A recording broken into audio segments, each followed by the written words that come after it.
Hello hi नमस्कार जोहार मु ट्राइब एजुकेटर आपण मानक स्वागत करुच्ची। देखो आज एप्रिल 9 तारीख राति 10टा है जस्ट एवं ही UTRIPL जो आमर जो एग्जामिनेशन फॉर्म फिलअप होता है सुडू आमर एग्जाम अच्छी फॉरेस्टर फॉरेस्ट गार्ड और एक्साइज कांस्टेबल तार एडमिट कार्ड बाहरी जाइए मॉक टेस्ट भी बाहरी जाइए।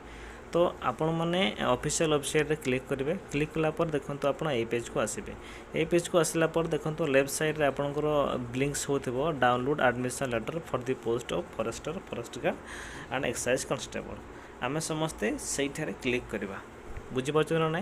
तो समस्ते वेबसाइट माने को जीवे वेबसाइट को जीवे गलापर मु लिंक भी देदेवी गलापर आप लॉगिन करेंगे आप यूजर आईडी और पासवर्ड देखिए आप लॉगिन करेंगे।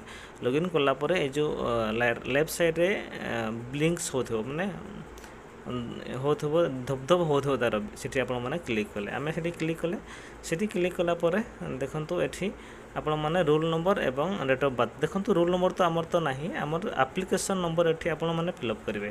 देखो मन रखिए ये आप रजिस्ट्रेशन नंबर फिलअप करेंगे ये आप एप्लिकेशन नंबर फिलअप करेंगे। से एप्लिकेशन नंबर जहाँ भी आपणकर अच्छी आपण मैंने से ऑफिशियल वेबसाइट लॉगिन करके आप मैंने जानीपर से एप्लिकेशन नंबर आपण मानकर जहाँ अच्छे से फिलअप करेंगे।